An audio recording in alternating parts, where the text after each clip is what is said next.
professor Luiz Carlos de Freitas, a quem eu muito agradeço a sua disponibilidade e aceite para esta atividade que estamos realizando, dando início, na verdade, ou dando prosseguimento que iniciamos com a professora Dalila há 2 semanas atrás, mas um pré-lançamento. Hoje foi o lançamento oficial das atividades que faremos durante o ano para marcar esses 45 anos da Faculdade de Educação, 45 anos de compromisso social com a educação, e da Universidade Pública com a educação pública.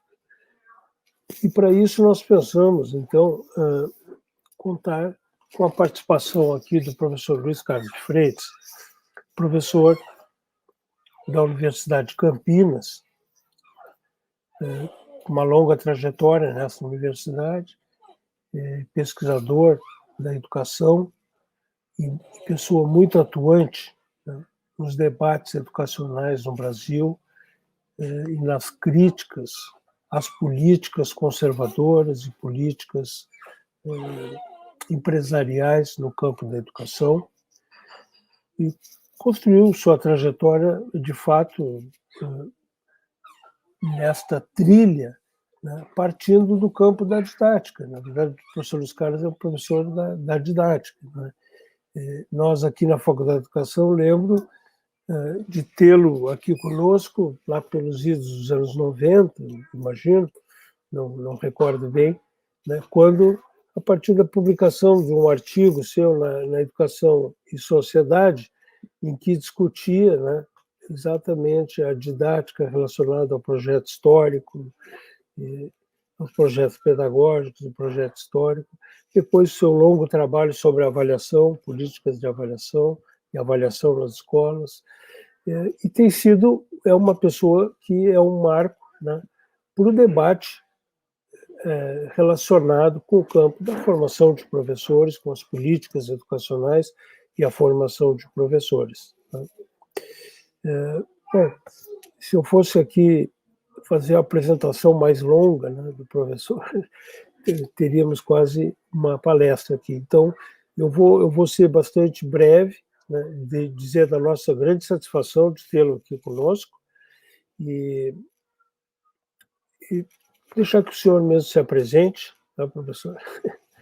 E nós sugerimos um tema, né, para esse debate, que é o fato de que, na pandemia, o trabalho docente tem sido assediado, talvez seja um termo muito fraco, né, tem sido assediado pelo uso e abuso das tecnologias e uso e abuso dos grandes interesses de grupos econômicos, com as plataformas digitais, com todo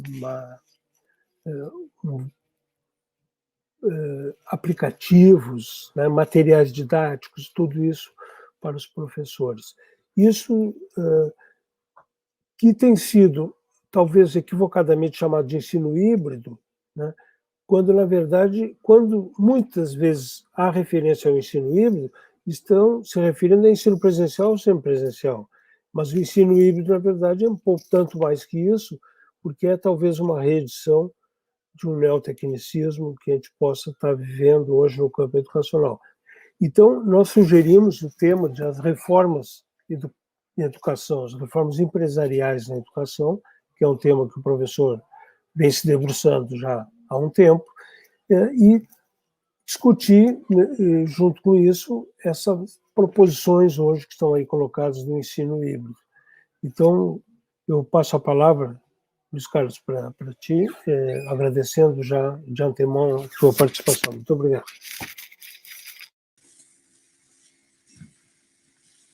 Muito bom dia, professor Álvaro, Raquel e os que nos ouvem nesta manhã. Quero agradecer de imediato o convite para estarmos aqui exercitando algumas questões dentro desta temática especificada como as relações entre o ensino híbrido e a própria reforma empresarial da educação. Quero cumprimentar também a figura do diretor da Faculdade de Educação, professor Álvaro Hipólito, os 45 anos dessa valiosa instituição e desejar aí que, como disse, eram pessoas que me antecederam, vida longa, né, nos embates que nos reservam os tempos contemporâneos, não é? Eu aceitei este convite dentro de um espírito que tem me movido mais de se promover um estudo online, na verdade. Nós estamos numa situação em que as modificações impostas pelas mudanças políticas, econômicas, não é? Em escala global, aceleraram de tal maneira, né, a agressão às escolas públicas, às universidades públicas, não é? E isso nos cria a necessidade de nós estarmos refletindo sobre isso, como eu disse, online, porque quando nós estamos nos entendendo com as mudanças que estão batendo nas portas, né, e estamos começando a armar nossa resistência, outras chegam imediatamente na sequência, não é?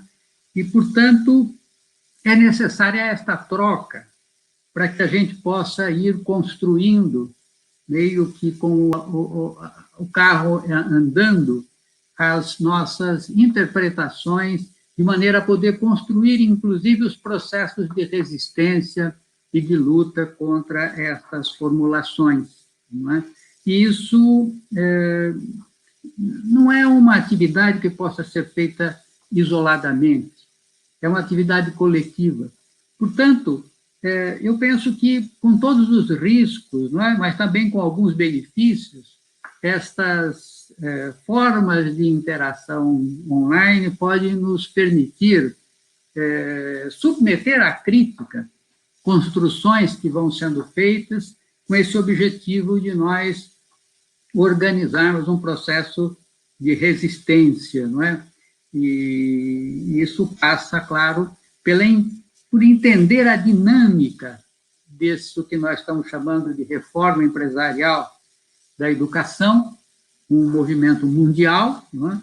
E também entendermos os eventos ocorridos durante a pandemia com a educação e que forçaram essa comunicação online e que vão puxar, no momento seguinte, plataformas estruturadas, não é, de aprendizagem online, híbridas ou não. Não é? Eu gostaria de iniciar essa nossa caminhada evidenciando dois núcleos conceituais. Um que a gente poderia chamar tentativamente de uma retomada do neotecnicismo, mas agora qualificando-o como um neotecnicismo digital e examinando as implicações disso. E o outro é o conceito de meritocracia, né, que juntos podem estar constituindo o estágio mais avançado que se poderia pensar para a pedagogia capitalista. Não é? Primeiro, a pedagogia capitalista se constituiu como um tecnicismo. Nas palavras de Saviani, visava subordinar o professor aos processos e métodos de ensino e suas finalidades educativas. Lá pelos anos 80, Saviani dizia, na pedagogia, aspas, na pedagogia tecnicista, dir-se-ia que o processo que define os professores e os alunos devem fazer E assim devem fazer, né? E assim também devem dizer quando fazer e o que farão esses professores, não é, submetidos dentro dessa lógica. O impacto do neoliberalismo nos países centrais acabou introduzindo um refinamento nesse controle inicial descrito por Saviani. Uma nova versão do tecnicismo preservava a padronização e ampliação do controle através da predominância da avaliação externa de larga escala, implementada a partir de uma teoria, né, em que o professor e a escola eram agora responsabilizados de fora do sistema pelos resultados da aprendizagem. Esse controle externo potencializava os já existentes controles internos. Em 92, arrisquei chamar isso de uma versão do neotecnicismo, em uma alusão ao neoliberalismo que se constituía no Brasil.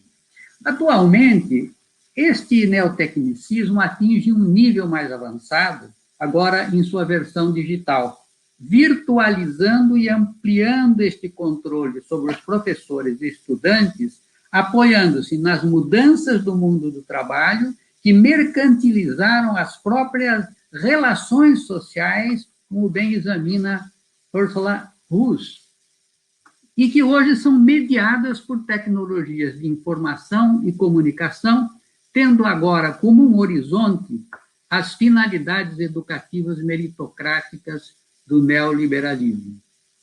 Já em 2011, apontávamos para uma possível evolução em direção a este neotecnicismo digital, quando afirmávamos que, para o neotecnicismo, a educação somente pode melhorar através da adição de tecnologia e o aumento do controle. Estas modificações foram aceleradas agora na educação pela pandemia. No entanto, essas mudanças já estavam em curso bem antes, e as razões para isso estão, como vamos ver em seguida, na própria dinâmica da crise dos tempos contemporâneos.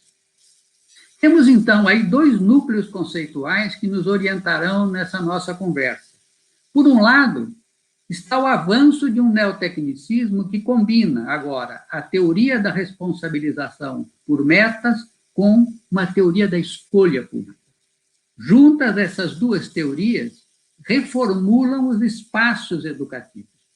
A primeira, apoiando-se em novas tecnologias de informação e comunicação, virtualiza e amplia o controle dos objetivos, conteúdos e processos educativos, incorporando no trabalho pedagógico as mudanças que a crise do capitalismo vai impondo ao mundo do trabalho em geral. A segunda, coloca em marcha processos de privatização da educação, por dentro e desde fora, com vistas a retirar a educação do âmbito do Estado. Além do núcleo conceitual do neotecnicismo, composto por essas duas teorias, devemos incluir ainda o núcleo da meritocracia, que impõe finalidades educativas oriundas do padrão sociopolítico neoliberal, onde o indivíduo é colocado como um gestor da própria acumulação das competências e habilidades com as quais ele deve se apresentar ao mercado concorrencial.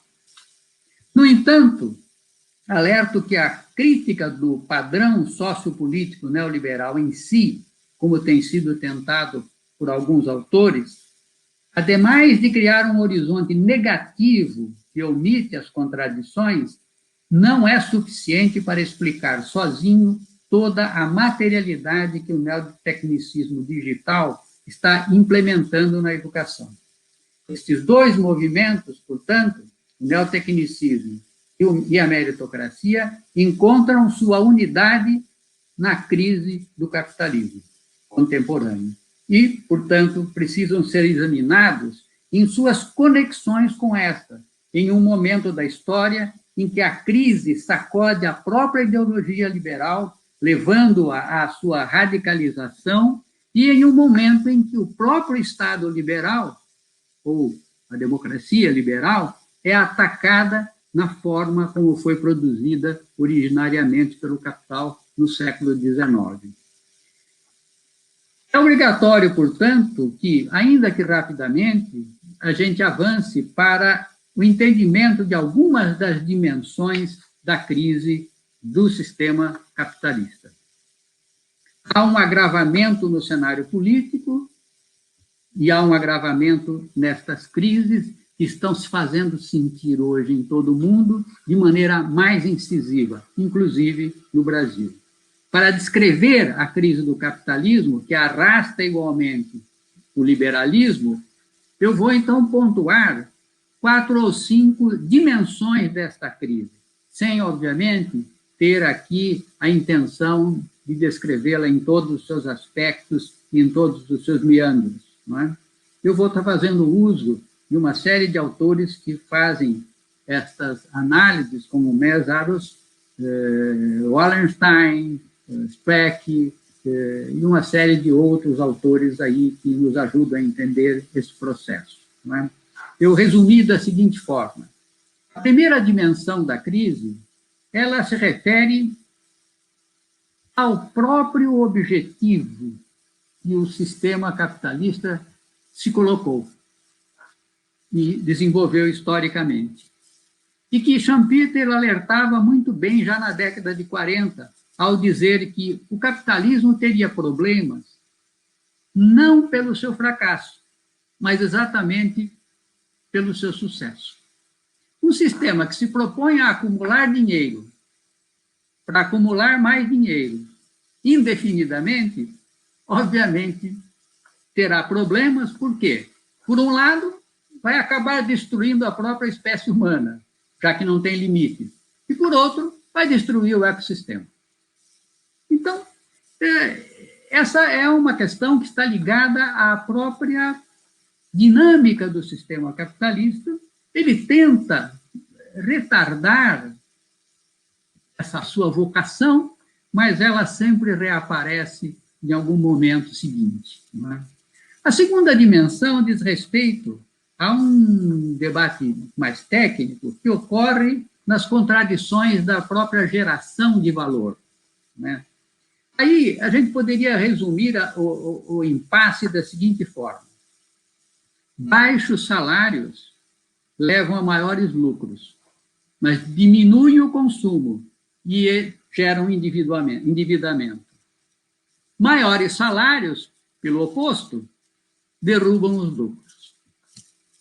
Aqui opera um conjunto de contradições guiadas pela necessidade de aumentar o capital investido em tecnologia mais sofisticada na produção. Notem bem, porque isso terá a ver com a nossa discussão depois sobre tecnologia. Né?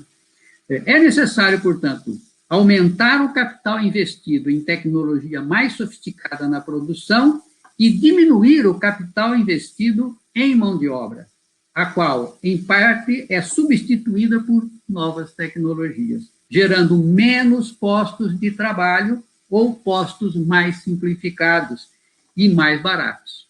Isso está muito bem demonstrado por Marx.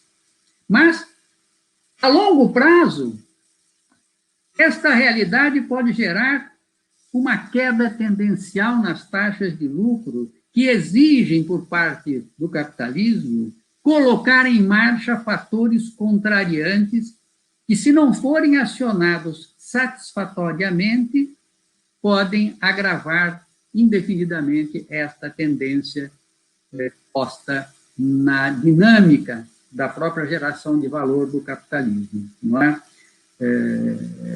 O grande problema aqui é que a geração de lucro, com base em mais-valia, é obtida com trabalho vivo. E as tecnologias disponíveis, né, elas têm em seu interior trabalho morto, materializado agora nas novas tecnologias em hardware e software. Com a introdução de novas tecnologias, o capital produz mais mercadorias e serviços com menos pessoas. Mas isso acaba por exigir um aumento de suas vendas e a expansão indefinida de novos mercados para poder vender mais pois a concorrência obriga a baratear os custos, os próprios produtos têm menos valor embutido, né, em média, e isto cria a necessidade de expansão incontrolada do capital. O capital é obrigado, então, a pôr em marcha uma série de medidas para contrariar essa tendência da queda de lucros, entre as quais, para os nossos propósitos aqui, destaco a intensificação do trabalho, todo mundo aí na pandemia viu isso, a imposição de salários mais baixos, todo mundo trabalhou mais, pelo menos pelo mesmo salário, superpopulação de trabalhadores desempregados e subempregados, disponíveis para trabalhar por salários mais baixos, né? Ampliação do comércio exterior, né? Entre outras ações que ele precisa colocar em prática. Este é um debate complexo e inconcluso, né? Há que se admitir, na medida em que ele é um fenômeno em andamento, em progressão, e de caráter essencialmente dialético, envolvendo múltiplas contradições. Ele é trazido aqui não para vaticinar a data do fim do capitalismo, em que tese que Mésaros e Wallenstein consideram que esta crise sistêmica, contemporânea, é irreversível. O objetivo aqui é chamar a atenção para a natureza das crises contemporâneas, sua gravidade e os seus impactos. De fato, o que nos importa é indicar que a introdução de nova tecnologia no processo de trabalho é uma necessidade intrínseca às crises do capitalismo, e salientar que isso conduz à necessidade de promover a ampliação da mercantilização para todas as áreas sociais, inclusive para a educação. Desta dimensão da crise, e por ela, não é razoável supor que a área da educação não sofrerá, portanto, o assédio de novas tecnologias, ou até supor que ela permanecerá fora do assédio do capital pela busca de novos mercados. Uma terceira dimensão diz respeito à crise fiscal.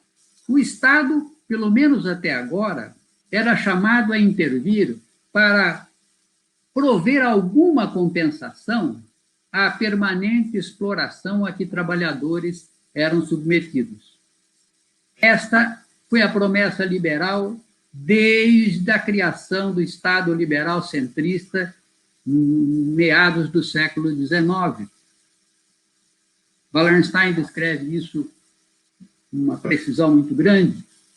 Mesmo a pouca inclusão que se fez no passado recente levou a um aumento dos custos fiscais decorrentes dessa estratégia, né, liberal-centrista que antecedeu ao neoliberalismo e que criou uma contradição. Maior inclusão gera mais Estado e exige mais cobrança de impostos, derrubando competitividade e lucros.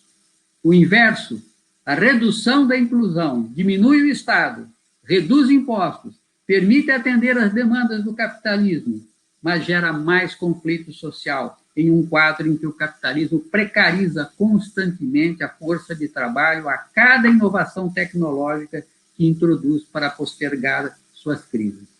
A corrida para o mais barato implica em externalização de custos, desoneração do capital e diminuição de impostos, o que é incompatível com a manutenção de políticas de inclusão. A conclusão disso é que significa que a pressão para a diminuição do Estado redefinirá o papel do Estado e ele tenderá a gastar menos com inclusão, diminuirá seu escopo, transferindo suas atividades para a área privada, até porque o capitalismo precisa de novas áreas para a comercialização de serviços, e isso também atingirá a área da educação. A quarta dimensão é mais grave. Se o capitalismo tem recursos para postergar estas crises internas a ele, empurrando para frente, né, graças a esses fatores compensatórios que retardam as crises, isso já não pode mais acontecer com a crise da ecologia global, que já atingiu seu limite agora.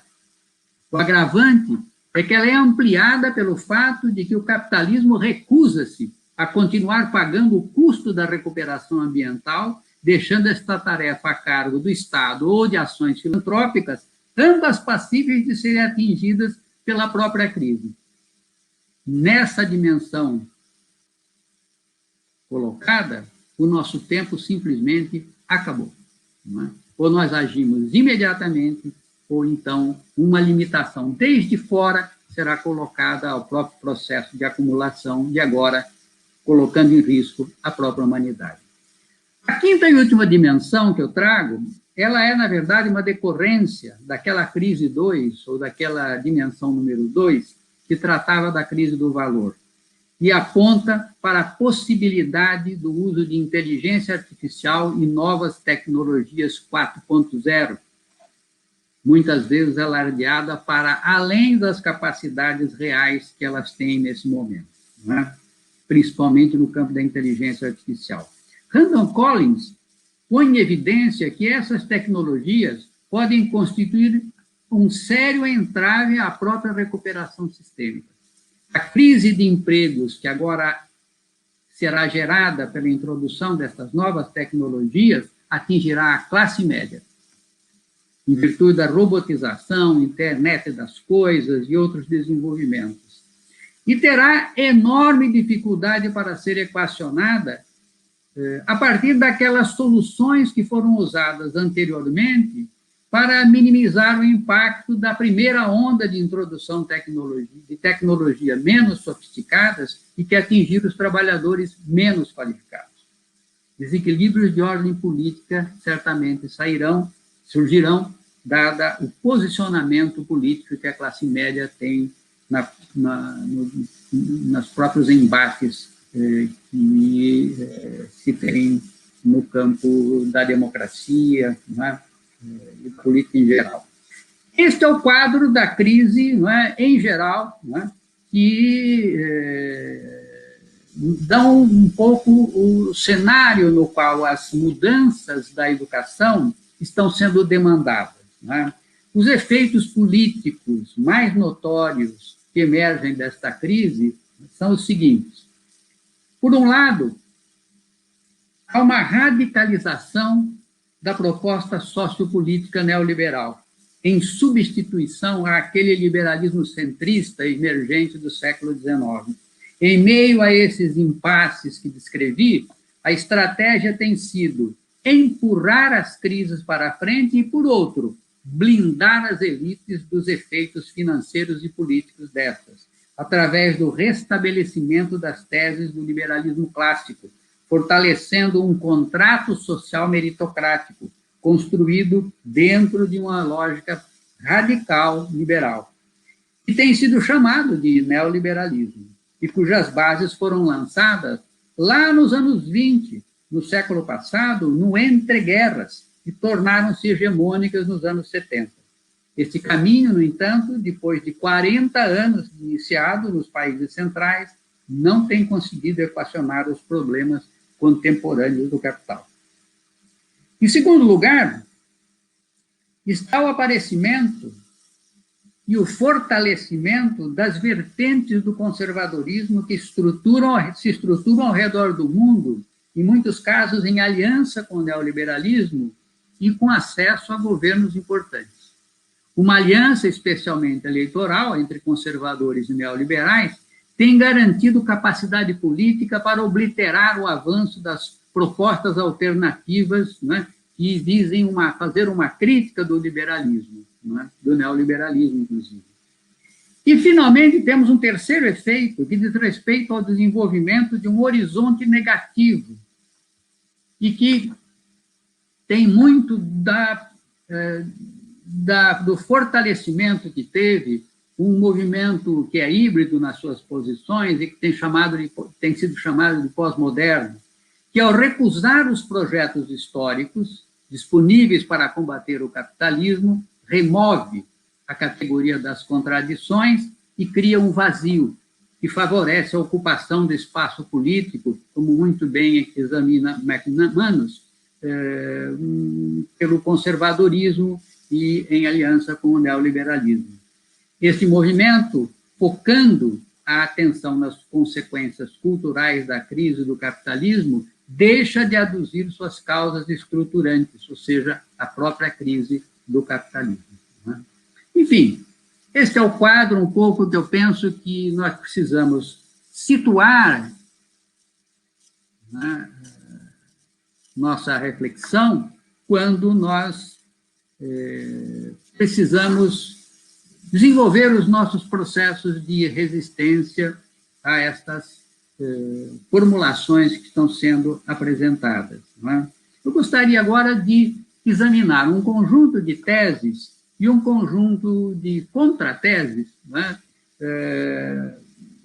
A partir dessa descrição inicial que eu fiz. E eu vou me concentrar nas ameaças do neoliberalismo e nas repercussões da mercantilização na educação, que não se resumem em tornar a educação um produto vendável, mas é mais que isso. É muito mais amplo e profundo. Envolve a mercantilização das próprias relações entre professor e estudante, mediadas agora por tecnologia.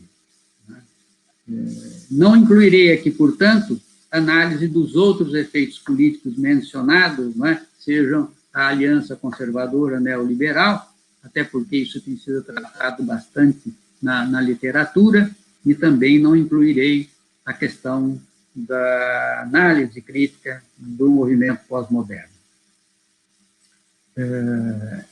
Antes, uma advertência, não é? O ensino remoto na pandemia ressoa uma forma pálida e muito improvisada de introdução de tecnologia na relação professor-aluno. Eu diria que ela não serve de referência. No pós-pandemia é que nós evoluiremos para plataformas estruturadas de conteúdos, atividades e avaliação, a serem usadas regularmente na educação, na forma de ensino híbrido, que tende a combinar vários recursos humanos e tecnológicos em um mesmo espaço, presencialmente, ou em espaços diferentes, à distância. É preciso entender, portanto, que aquela lógica que nós tínhamos de dirigir o nosso enfrentamento ao ensino à distância tem que ser agora ampliada, porque as plataformas vão chegar às salas de aula também, né? E não só à casa, não só, né, ao celular do estudante na forma de ensino à distância. Né? Que teses nós podemos arregimentar que nos revelassem os núcleos conceituais que precisam ser compreendidos para organizarmos nossa resistência, não é? A primeira tese que eu quero destacar diz respeito ao seguinte: o projeto neoliberal em curso propõe romper o contrato social que até agora previa compensar, pela inclusão social, as mazelas da exploração do capitalismo responsáveis pela desigualdade social. Em seu lugar, propõe introduzir na formação da juventude a lógica da concorrência e da meritocracia, estabelecendo que, de agora em diante, cada um é responsável por si mesmo, hegemonizando, portanto, outra justificativa social, ou seja, a justificativa da meritocracia, entendida como uma hierarquia social construída pelo acúmulo do mérito pessoal. Isso atende às necessidades de ter uma mão de obra flexível e em condições de ser adaptada permanentemente às necessidades das crises contemporâneas, não é? Na forma de acúmulo de competências e habilidades. Este contrato neoliberal contrapõe-se, contrapondo-se à visão social da liberdade, privatiza a liberdade como um fenômeno pessoal e individual, não sendo relevante se as demais pessoas são ou não igualmente livres. Nega-se a liberdade como um fenômeno social, coletivo e emancipatório. Como consequência, nessa visão não há sociedade, mas sim indivíduos jogando o jogo da vida. Frente às crises constantes do capitalismo, as possibilidades crescentes de desemprego e subemprego, o projeto permite que as elites blindem os melhores e mais significativos postos de trabalho para si, criando uma exigência meritocrática que somente elas, as elites, reúnem condições econômicas e sociais necessárias para atender a tais exigências. Markowitz faz uma excelente análise desse processo. Com isso, restringem a mobilidade social.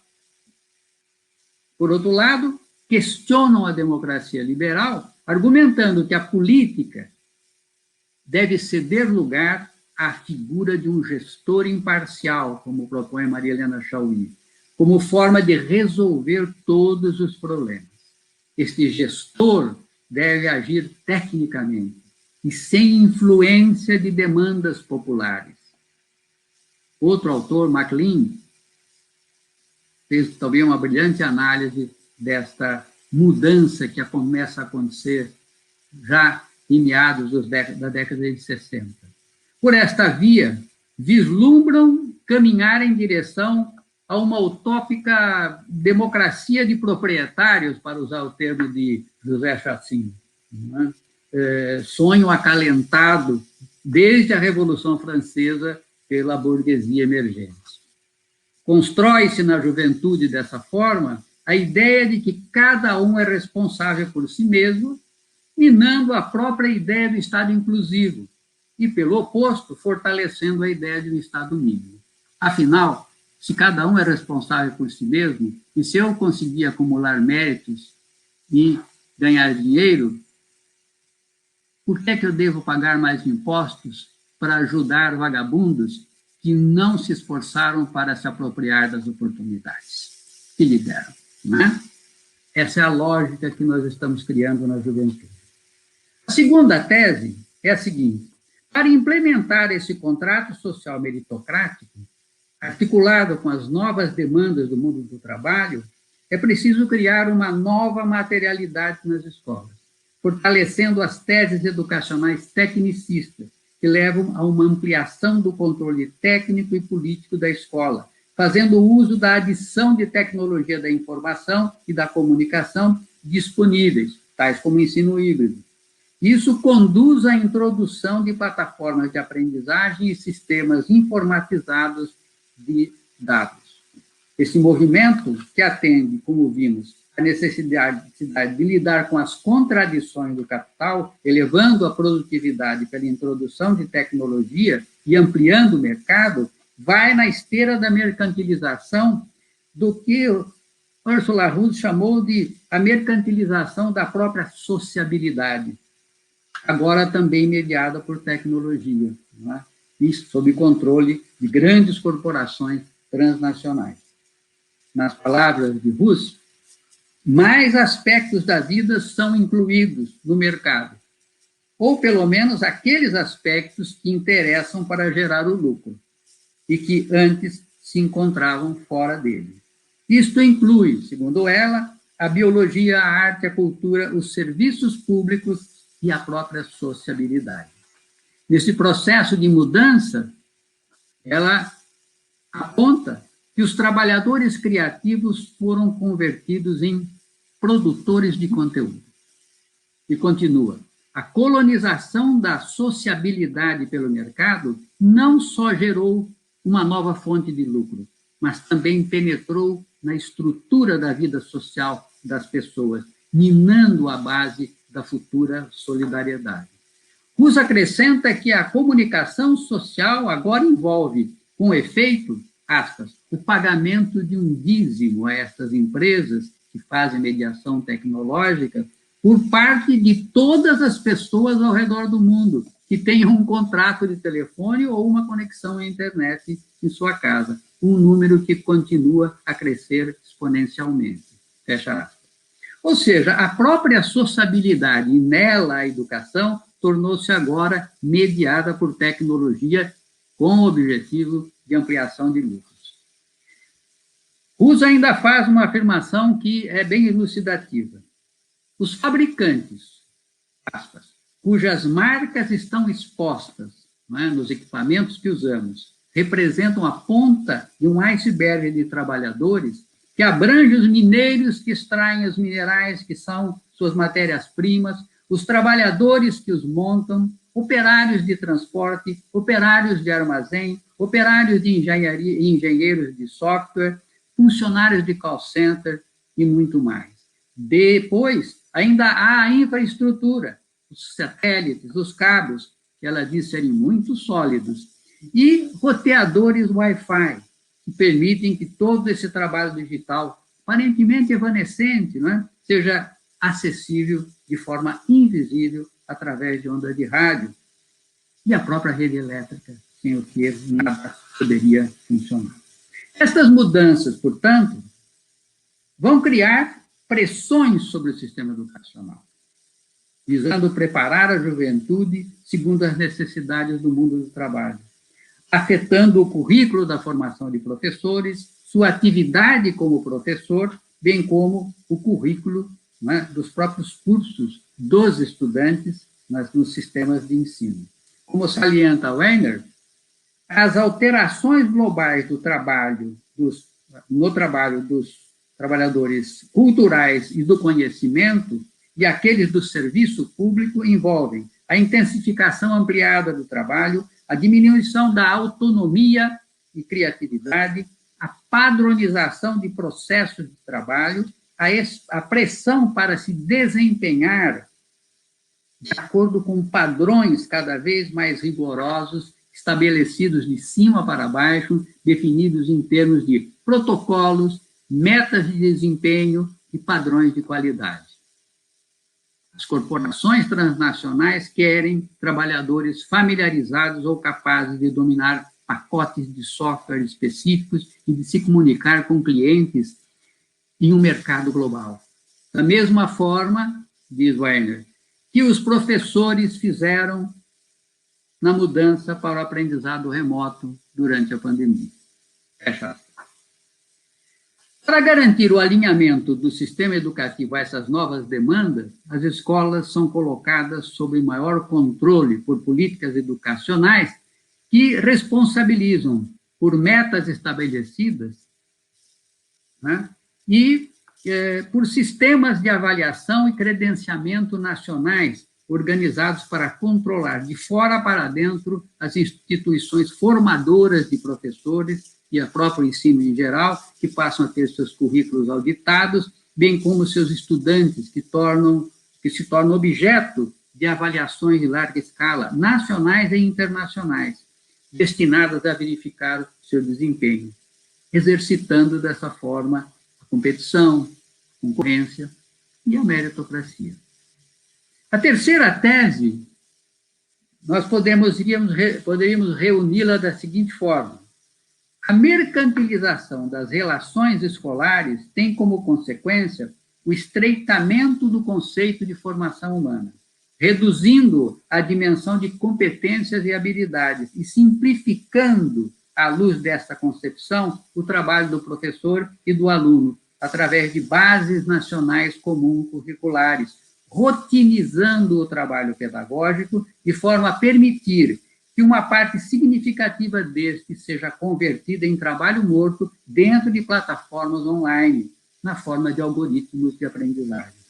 Do ponto de vista do conteúdo, né, de seus métodos e tempos, o alinhamento retoma o tecnicismo, ou seja, a hegemonia do processo e da técnica sobre o professor, privando-o de autonomia.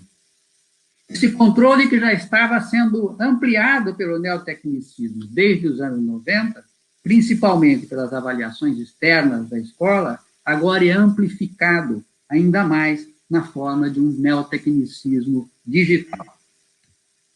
Quarta tese diz o seguinte: a padronização curricular e o alinhamento do ensino estreitam a formação dos estudantes e restringem a atuação do professor, levando à desqualificação deste, o que abre as portas para a sua desprofissionalização também. Sem uma provisão forte e estruturada, a organização sindical fica dificultada, fragilizando a defesa das condições, da defesa, fragilizando a defesa das condições de trabalho dos professores e das professoras. A quinta tese especifica que, enquanto o conjunto de professores é desqualificado e tem sua presença reduzida pela introdução de tecnologia, é formada uma elite de pedagogos e licenciados, que fica voltada para atuar como planejadores ou designers instrucionais, abastecendo consultorias, fundações, bem como corporações produtoras de plataforma de aprendizagem, obviamente com pressões sobre os cursos de formação de professores. A sexta tese: as novas ferramentas de mediação criam a possibilidade de se fortalecer agora pelo monitoramento virtual, o acompanhamento do desempenho e o controle disciplinar, tanto de alunos como de professores, seja pela intensificação de relatórios que são demandados dos professores, ou seja pela extração direta de relatórios das próprias bases de dados ou das plataformas online, especialmente a partir do que tem sido chamado de avaliação embarcada, nas próprias rotinas de aprendizagem das plataformas. Aí tem o quê? Tempo que o estudante passou na plataforma, erros cometidos, trilhas seguidas, etc. Agora, o controle é possível à distância, acabando com o âmbito privativo da relação professor-estudante na sala de aula, antes sob a autoria destes. O conteúdo desta relação é expropriado, mercantilizado e posto sob controle virtual, e mediado por tecnologias. Uma série de controles são potencializados, assim, com a acessibilidade imediata ao processo de ensino que ocorre, mesmo que seja no interior de uma sala de aula.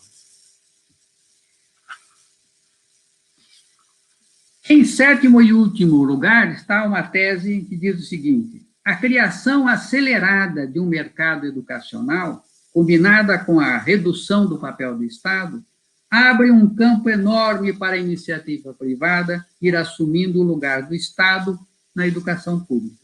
Isto implica em uma indução ao mercado educacional, primeiro na forma de contratos de terceirização de escolas públicas e depois pela introdução de vouchers. Por estes vouchers, os recursos públicos podem ser repassados diretamente aos pais, que escolhem a escola que desejam para o seu filho em um mercado de produtos e serviços educacionais. Ao longo do tempo, o desfinanciamento que isso gera na escola pública afeta a sua qualidade, realimentando o discurso da necessidade de se privatizar ainda mais a escola pública. Para resumir estas teses, podemos dizer assim: este movimento de reforma global da educação, como tem sido chamado por Sahlberg, visando mercantilizar as relações nas escolas e transformar a educação pública em um mercado bilionário, tem ancoragem em dois pilares do moderno neotecnicismo: a teoria da padronização, alinhamento e responsabilização por metas, e a teoria da escola pública. Ele também implementa um projeto baseado na meritocracia, que induz a competição permanente e exige agora que o estudante seja um aprendiz a vida toda, pronto para adequar-se às constantes mudanças do mundo do trabalho, na tecnologia e na política. Esse movimento tem sido chamado também de reforma empresarial da educação. Um projeto de resistência a esse movimento precisa considerar, portanto, simultaneamente, os principais núcleos conceituais que configuram essa interação entre o neotecnicismo digital e a meritocracia. Essas categorias mais amplas são: 1. A padronização e responsabilização por metas. 2. A digitalização do trabalho pedagógico. 3. A meritocracia exercida pelas avaliações. E 4. A privatização.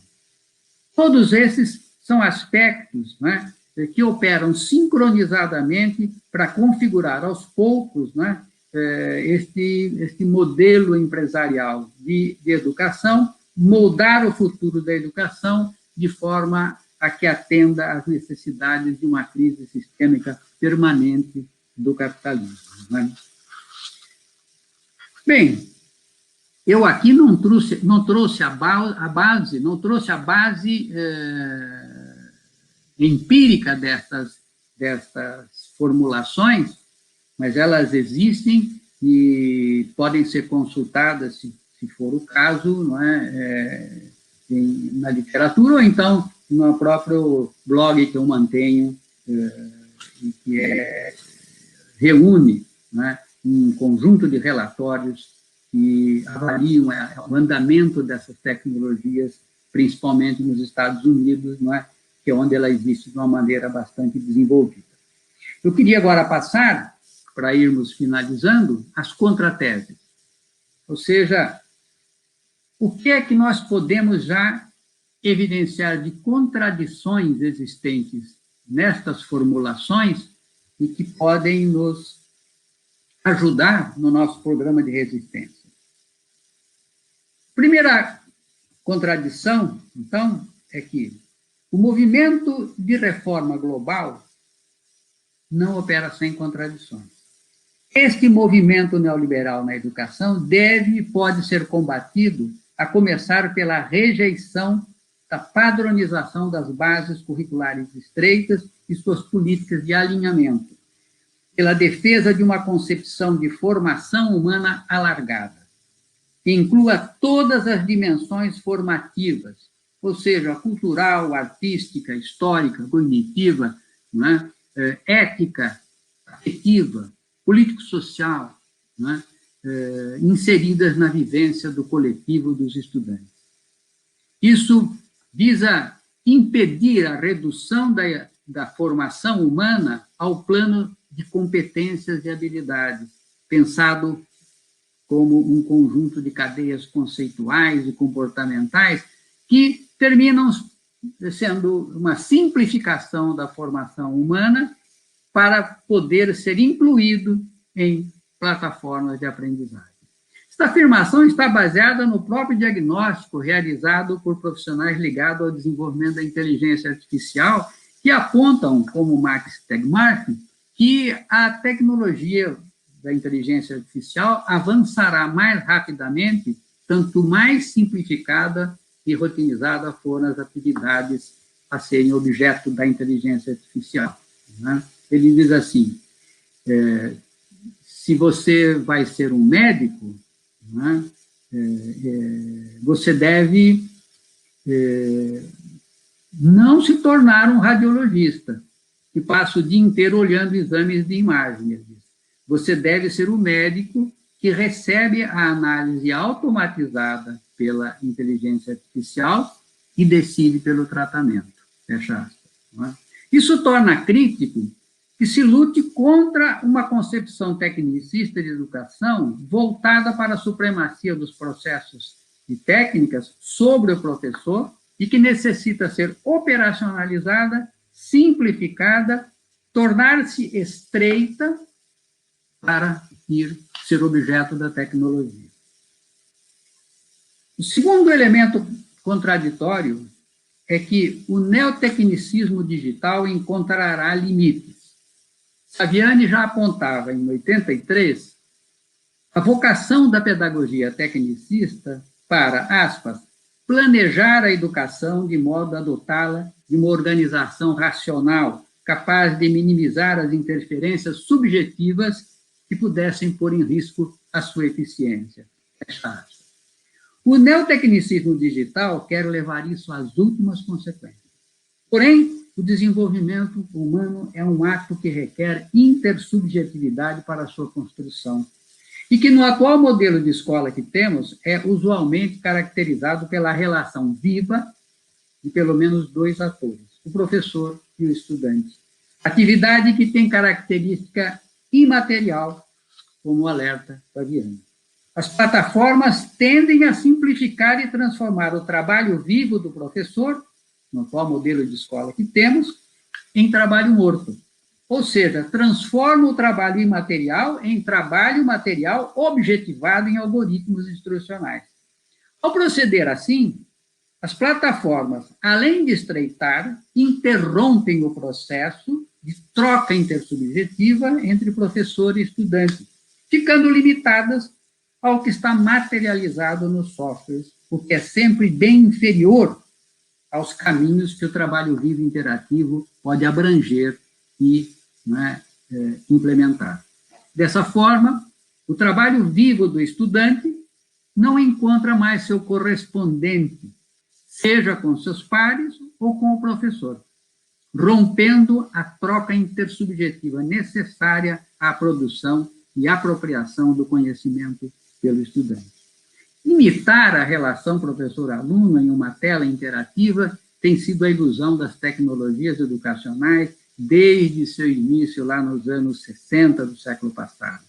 Mesmo a inteligência artificial, em seu desenvolvimento atual, não tem data para tornar trabalho vivo, para tornar vivo o trabalho morto objetivado no interior de hardware.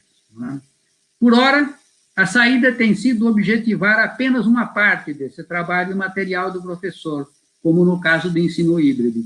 Mas aqui acontece a mesma limitação, agravada por outra.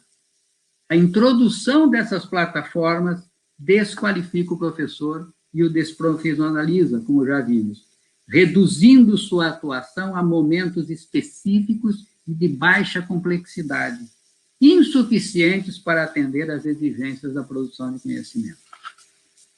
O terceiro elemento, contrariante, pode ser formulado da seguinte forma.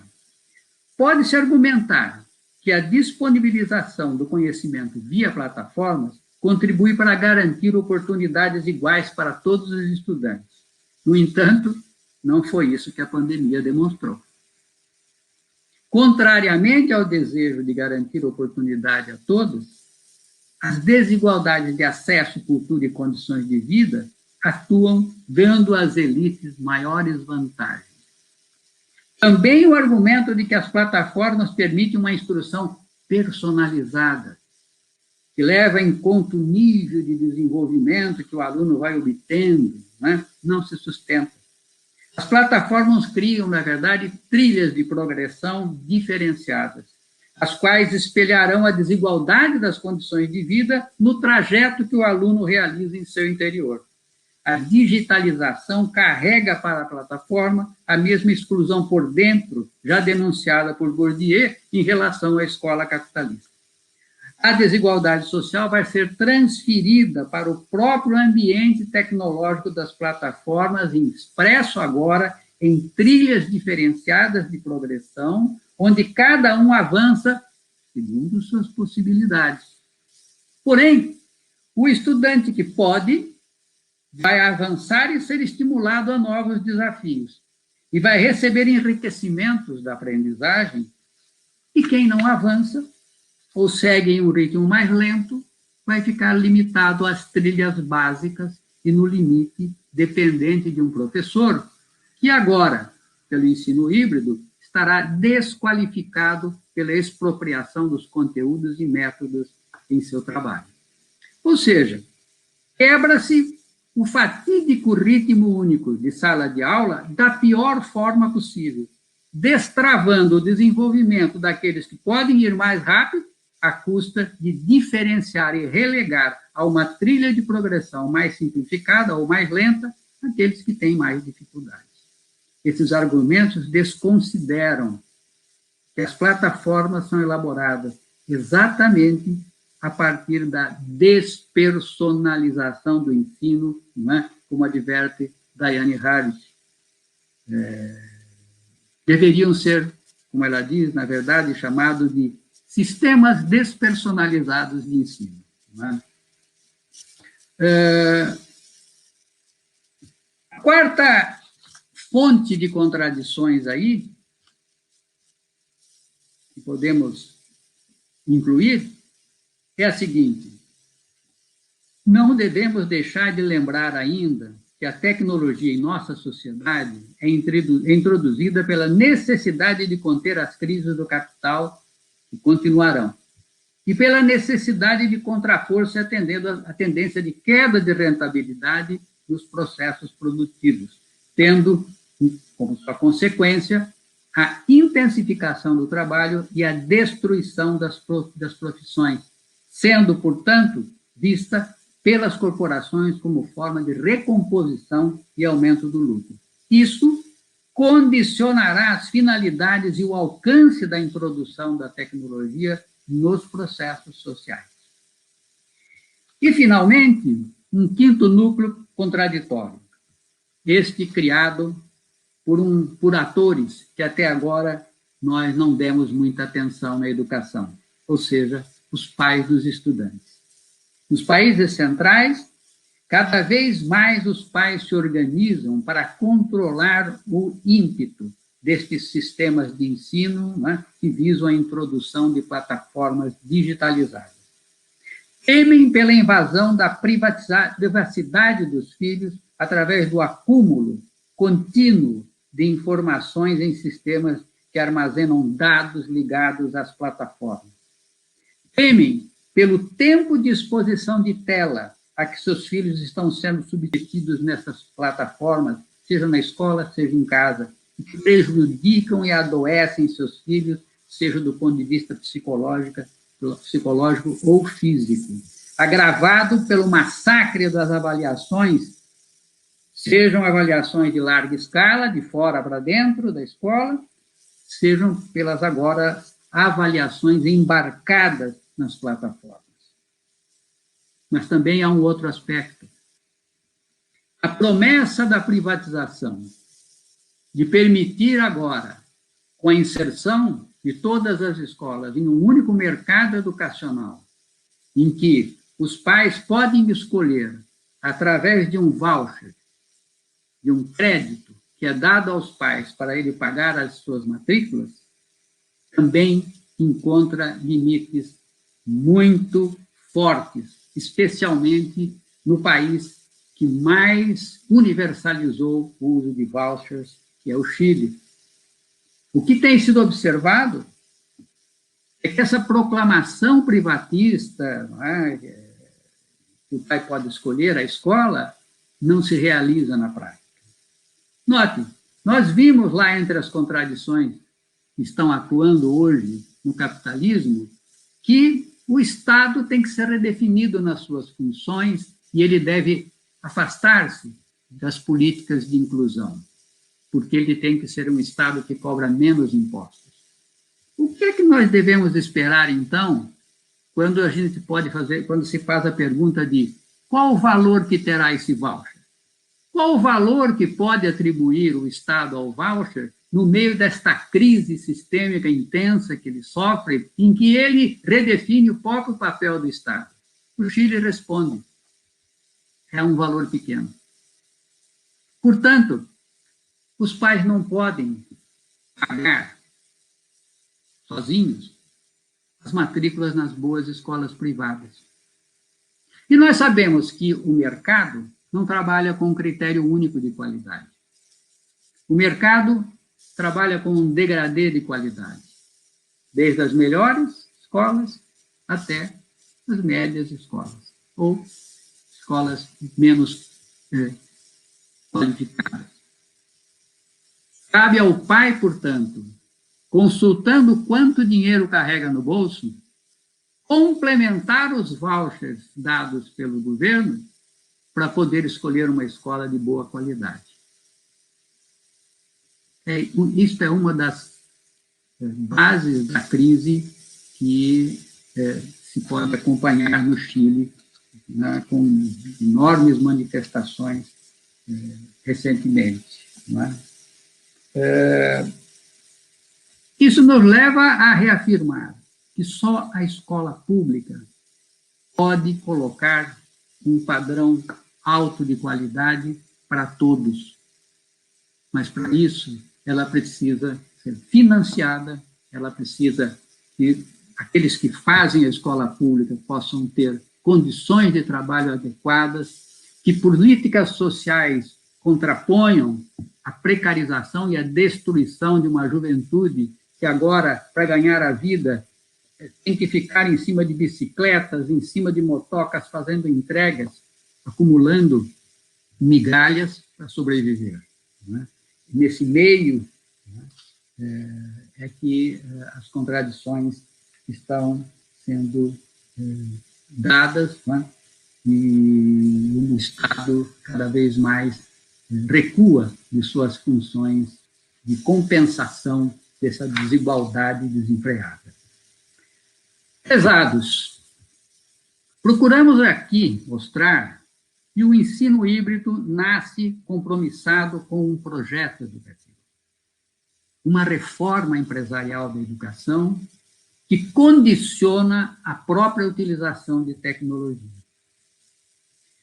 Para que essa tecnologia pudesse ser pensada e colocada a serviço de todos, e não dos interesses de uma elite financeira, que se tornou incompatível com a própria democracia, nós precisamos nos livrar tanto do neotecnicismo digital como do projeto sociocultural neoliberal meritocrático que nos coloca a caminho da barbárie. Essa trajetória aqui apresentada reuniu um conjunto de conceitos e intenções embutidos no debate do ensino híbrido e que mostram qual é a posição destas tecnologias no âmbito do projeto educacional neoliberal. Tais conceitos emergiram desta caminhada e devem, somado a outros, nos orientar nas práticas de resistência e luta que, a partir das contradições enumeradas, permitirão novas intencionalidades, novas práticas e novos processos educacionais. Vimos que a tecnologia, seguindo a própria condição da educação em nossa sociedade, está aprisionada e condicionada à implementação de práticas e intencionalidades que são sufocadas pelas demandas agora permanentes da adequação da juventude aos desígnios de um sistema social imerso em grave crise que colocam em risco a própria humanidade. Oculta na afirmação de que temos agora que dominar as habilidades do século XXI e que temos o dever de sermos aprendizes toda a vida, encontra-se também oculta a necessidade das elites em garantir que a juventude seja objeto de inserção em um processo de competição e concorrência sem fim, estimulando igualmente a juventude a gerar faturamento para corporações de forma constante ao longo de toda a sua vida em uma corrida para nenhum lugar que adoece o gênero humano.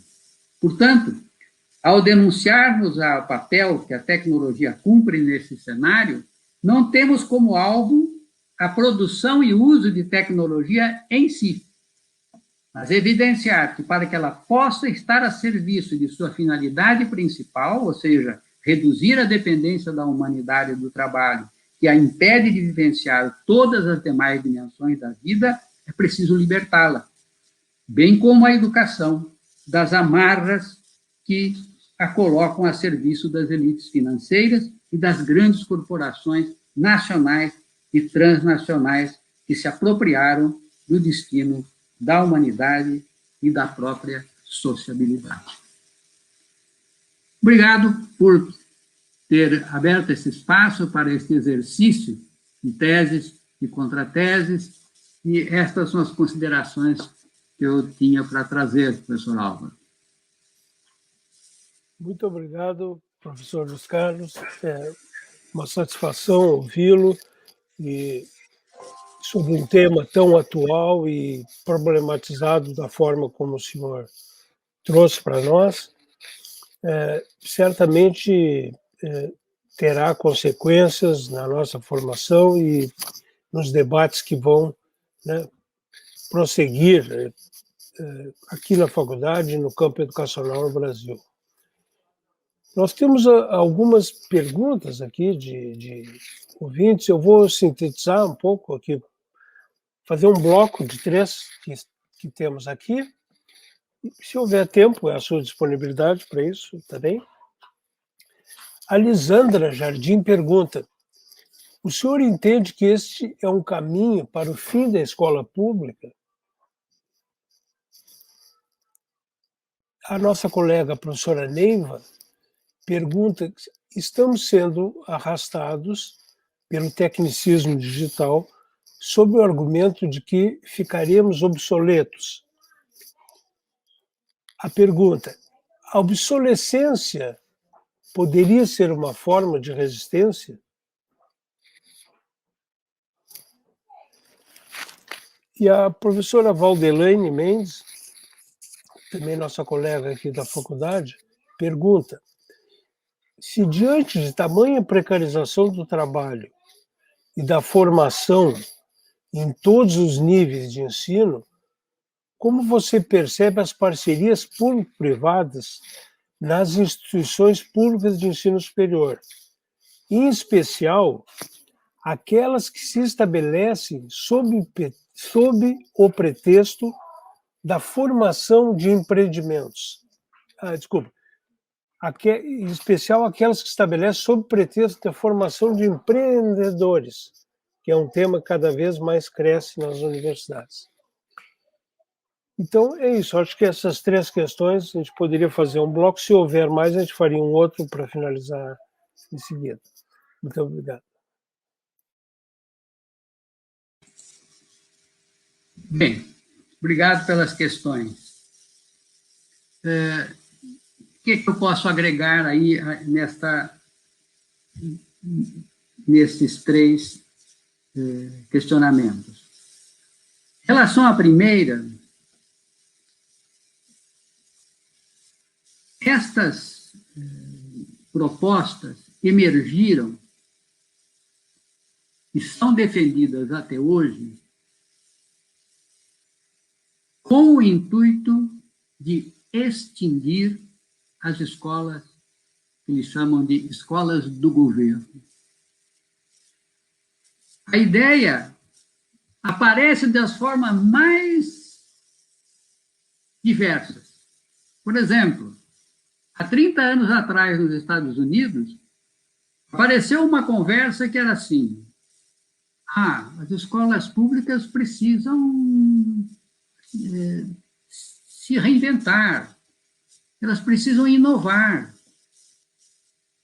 Mas a burocracia estatal impedem de fazer isso. Vamos fazer o seguinte: vamos criar aqui algumas escolas que, sob contrato do governo, ensaiem novidades e depois podem ser distribuídas e aplicadas na escola pública.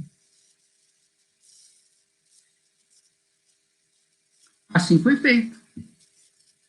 Apareceram as chamadas escolas charters, né? Escolas operadas por contrato, terceirização.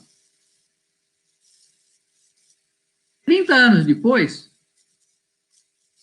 estas escolas inocentes, que deveriam gerar abordagens novedosas para serem veiculadas pelas escolas públicas, tomam cada vez mais o lugar das escolas públicas.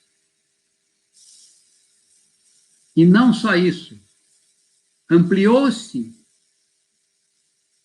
o potencial dessas escolas, introduzindo-se várias formas de pagamento em voucher, de maneira que o dinheiro público foi sendo deslocado para a iniciativa privada. Não existem 2 dinheiros, né? Ou ele vai para a escola pública, ou ele vai para a iniciativa privada. Veja, ao longo desse período, a proclamação dos privatistas dentro dos Estados Unidos, tornou-se clara. Eles entendem que o governo não deve operar escolas. Que as escolas devem ser devolvidas, devem ser inseridas no mercado, em um mercado educacional, que cabe ao Estado induzir o mercado educacional e, uma vez induzido, nem avaliar cabe. Iniciativa privada não gosta de interferência estatal nas suas atividades. As escolas que operam sob contrato americano não são obrigadas a fazer avaliação. São fora do controle público. Então, o desejo hoje é extinguir as escolas públicas. Preciso ter claro isso. Vai vir com uma conversa fiada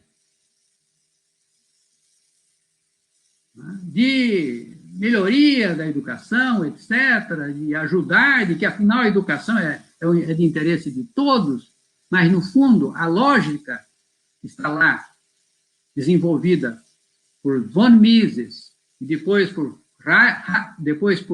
Hayek e Friedman, pais do neoliberalismo, é que o Estado tem que ser afastado da gerência da educação.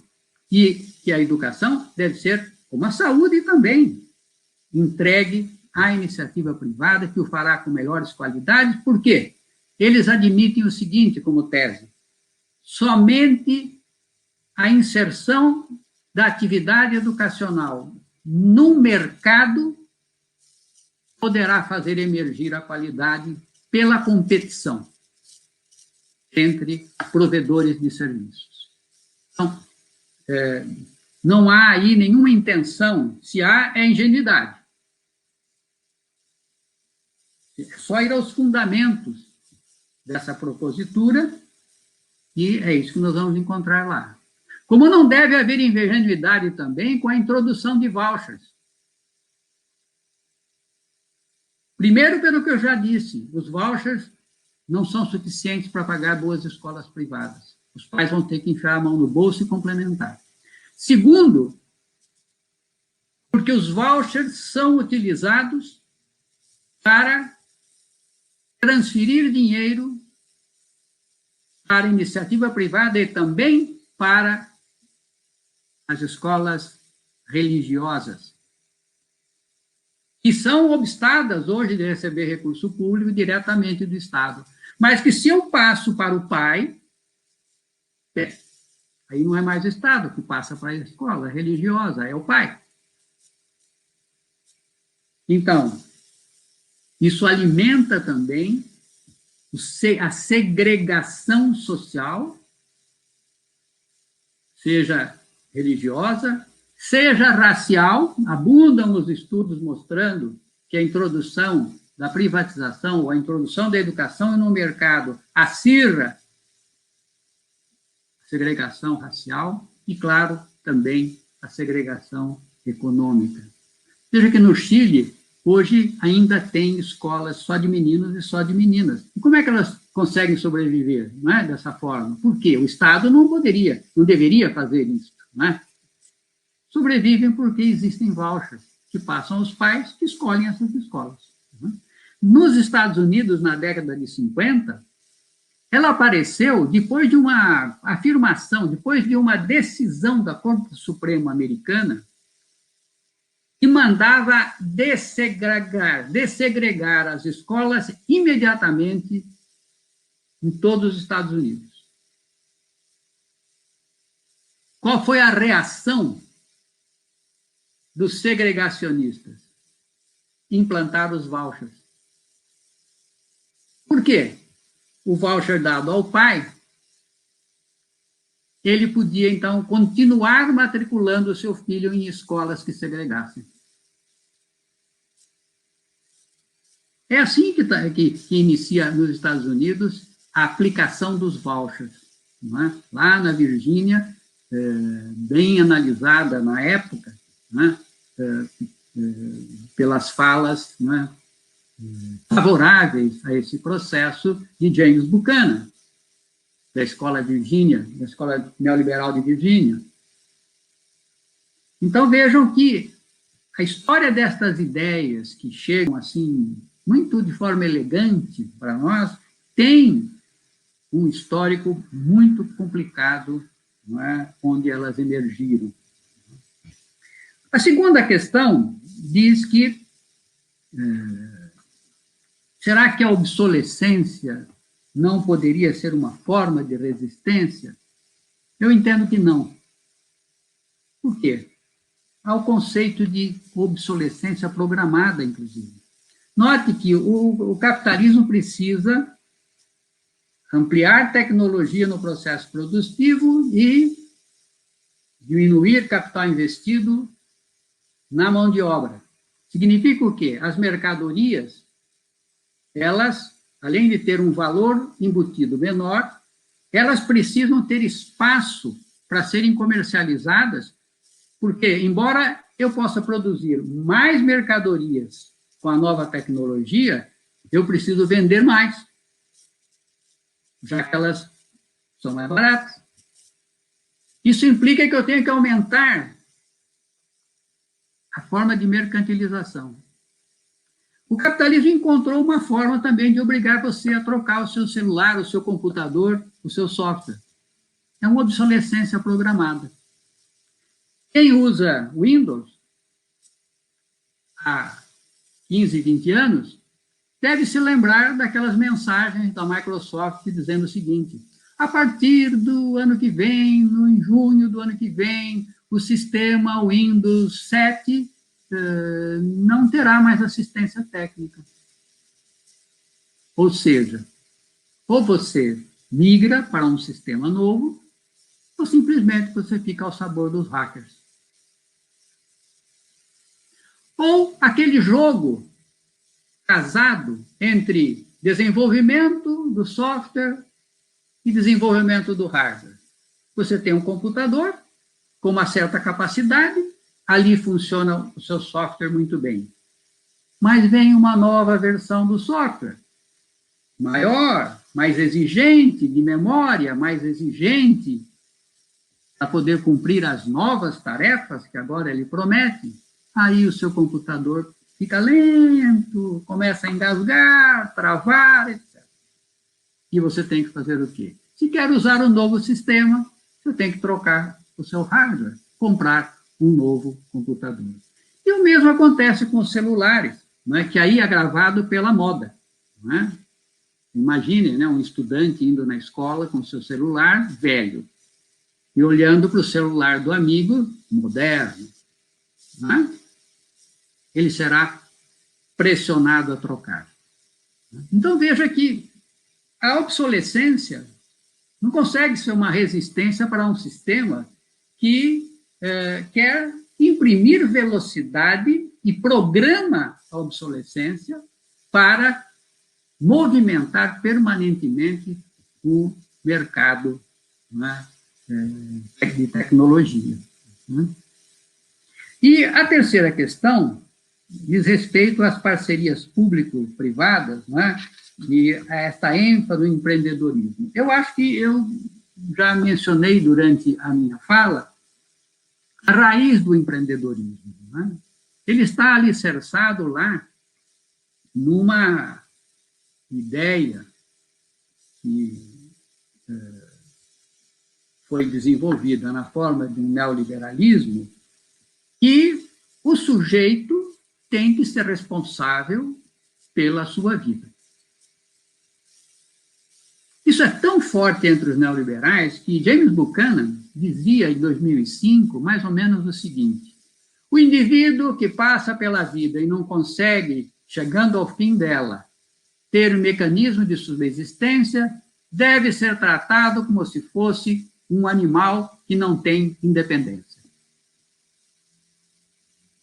Ou seja, é a política do vírus. No momento em que a crise é grande, no momento em que você sabe que, por introdução de tecnologia, você vai criar massas de desempregados.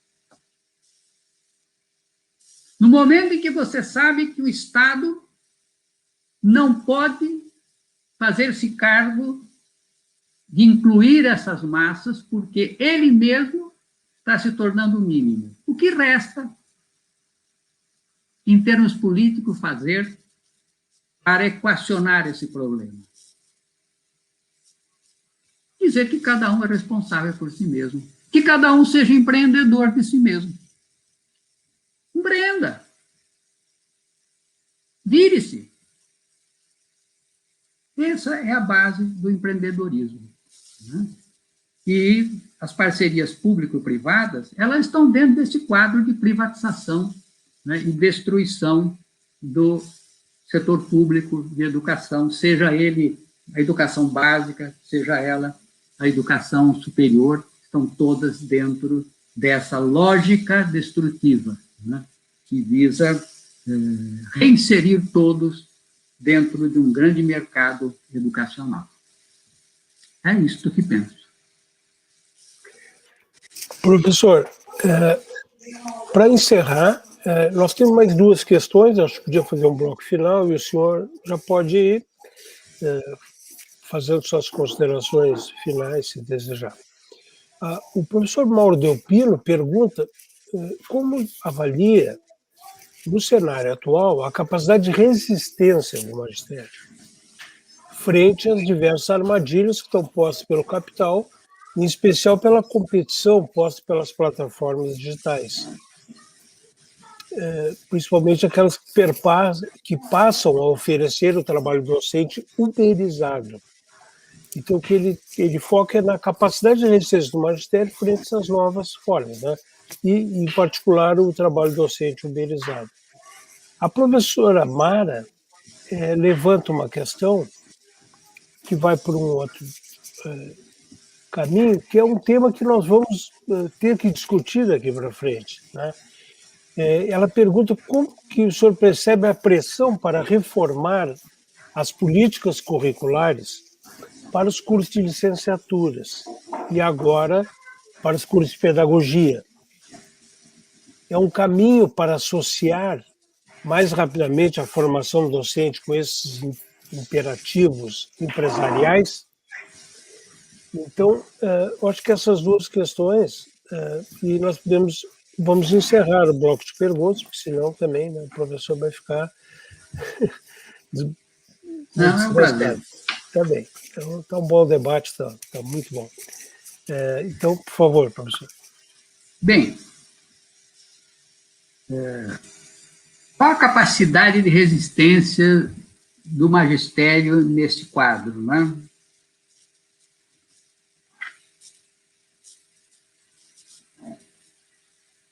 Esses dias eu estava lendo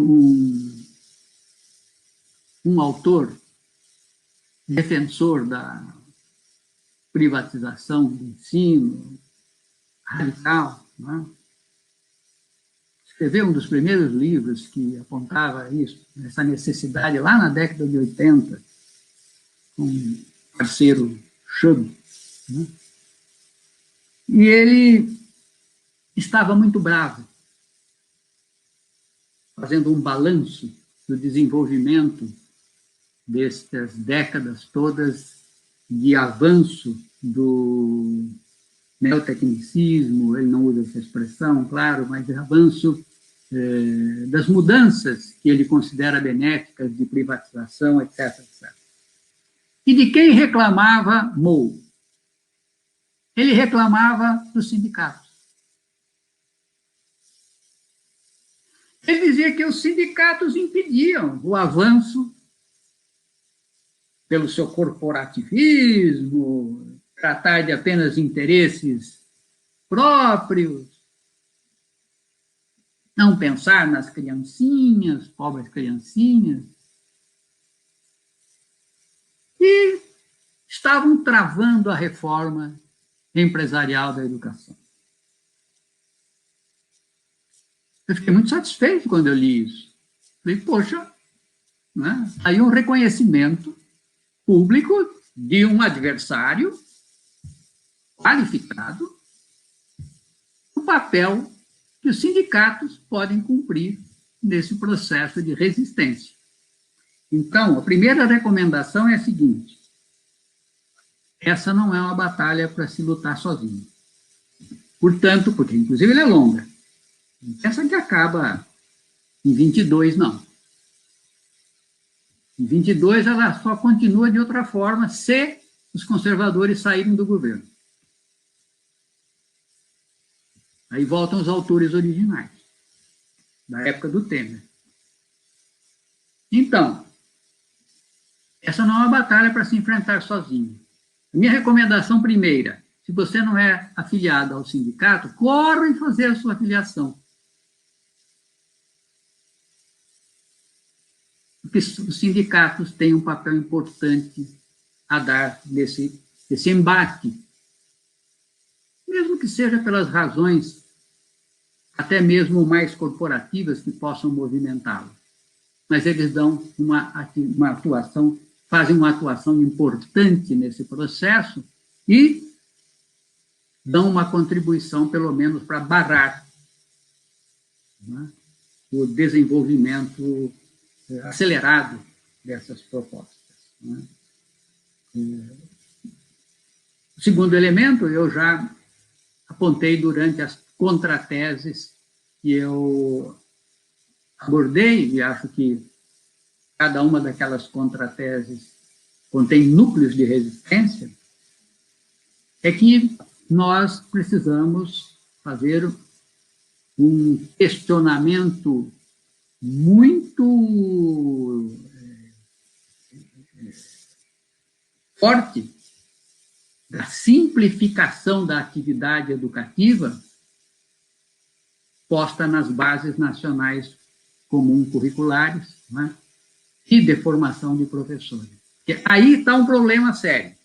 Se nós perdermos a batalha, e se essas reformas curriculares, baseadas nessas mudanças de simplificação da atividade educativa, competências e habilidades, se nós perdermos essa batalha, vai ficar mais difícil lutarmos no interior das instituições contra não só a introdução das bases, mas a introdução das bases e sua digitalização.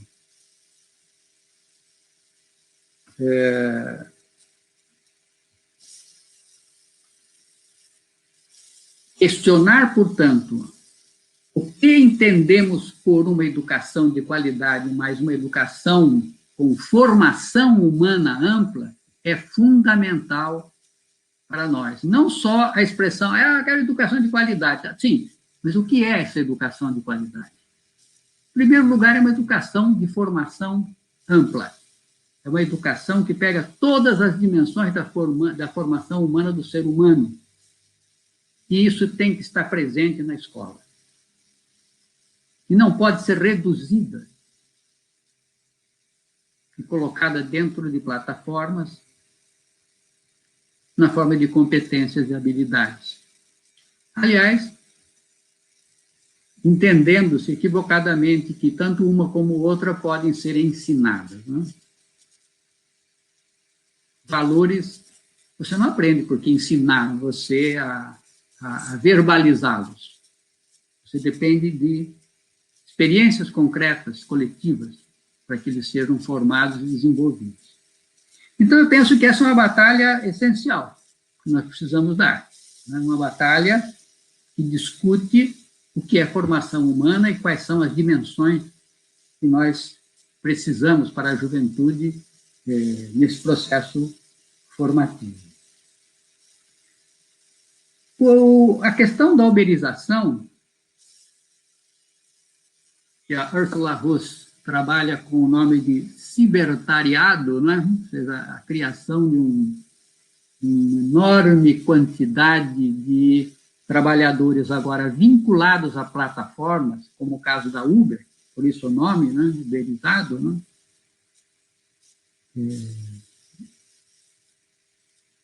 Não só tem as suas contradições internas, que estão hoje sendo examinadas pelos sociólogos do trabalho, né? Como também promoverá uma possibilidade de atuação em escala, já que o cibertariado opera transnacionalmente, ligado a grandes corporações internacionais. Então, vamos ver como é que as contradições nesse campo vão se desenvolver, não é? E com isso eu passo à questão da reforma curricular, embora da formação de professores, embora eu já esteja ausente deste campo há algum tempo, né, principalmente das decisões que estão sendo tomadas nesse momento do ponto de vista legal. Né? Me parece que as reformas curriculares da licenciatura e da pedagogia vêm, sim, na esteira dessas demandas que agora vão se fazer para o aparato escolar. Né? E a intenção é que os professores sejam qualificados, obviamente, para poder fazer uso dessa nova configuração tecnológica que está sendo montada, essa nova materialidade que está sendo criada nas escolas. Né? Então, não me parece que haja dúvidas a respeito dessa conexão muito íntima, embora os planejadores possam negar. Né? Aliás, no Brasil, quando você fala que um reformador empresarial é neoliberal, principalmente se ele é um desses liberais mais antigos, ele reage mal. Né? Mas isso porque eles se esqueceram do seguinte: eles acham que eles estão sendo caluniados. Não, nós não somos neoliberais. Não é? Mas eles se esquecem do seguinte: essas políticas que eles defendem tiveram origem nos países centrais com políticas neoliberais. Elas datam de Bush, tiveram prosseguimento com Clinton, com Obama, terão prosseguimento com Biden. Então, eles precisam se distinguir. Eles precisam mostrar que as políticas que estão defendendo não têm origem, né, nestas proposituras neoliberais, porque se a gente vai às origens, é isso que nós vamos encontrar. Portanto, eu acho que é isso mesmo, ou seja, está sendo feita uma adequação, né, da formação de professores, que é uma área prioritária, né, para você implantar essas tecnologias, né, e ela vai ser também objeto de pressões nessa direção. Né. Enfim, é o que eu posso agregar aí nessas matérias, sem a pretensão de ser conclusivo. Eu, então, gostaria de agradecer ao professor Álvaro e os colegas que permitiram esse exercício aqui, essa nossa tentativa interpretativa do que está acontecendo no âmbito da nossa realidade aí contemporânea, não é? Gostaria de reiterar aí meus cumprimentos na figura do professor Álvaro, a toda a comunidade da Faculdade de Educação, pelos 45 anos que estão bem vividos, que estão comemorando nessa data. Obrigado aí mais uma vez. Tá bom. É com muita satisfação, então, que vamos encaminhando o encerramento dessa atividade, que contamos com uma brilhante reflexão, né, sobre um tema que é cada vez mais intenso, cada vez mais importante para enfrentarmos, né, que é as mudanças mais recentes que o capitalismo está impondo à educação e à escola. Tá? Eu penso que tivemos uma excelente análise e queria muito agradecer Luiz Carlos, por isso essa oportunidade e dizer que somos parceiros, né, em dar continuidade a esse debate, cada um com as suas contribuições, e vamos disponibilizar esse debate, com a tua permissão, claro, no portal de YouTube nosso, né, da faculdade, e eu acho que teremos um conjunto aí de informações, né, que são cruciais para os professores, para os pais e para os estudantes que estão, nesse momento, tentando dar um enfrentamento às políticas, né, de retorno às atividades presenciais na forma como está ocorrendo aqui no Rio Grande do Sul e aqui em Pelotas, né? Nós enfrentamos uma situação aqui no Rio Grande do Sul muito dramática. Para termos uma ideia só rápida, né? Nós temos mais casos de mortes pela Covid no Rio Grande do Sul do que o Uruguai tem de casos. Então, claro que o Uruguai é menor que o Rio Grande do Sul em termos de populacionais, mas não é tão menor. E indica o que uma política, né, bem feita pode preservar vidas e salvar vidas, né? Nós estamos num platô extremamente alto da Covid e estamos retornando às atividades presenciais num momento muito inoportuno. Então, nós temos que, com essas discussões, uma das coisas que nós pretendemos é alimentar o movimento docente, o movimento de professores, para que eles possam melhor enfrentar, melhor resistir a essas investidas, né, que estamos presenciando no Brasil e no Rio Grande do Sul e em Pelotas também. Então, agradeço muito em nome de toda a faculdade a tua disponibilidade e certos de que teremos outras oportunidades para continuar debatendo. Muito obrigado.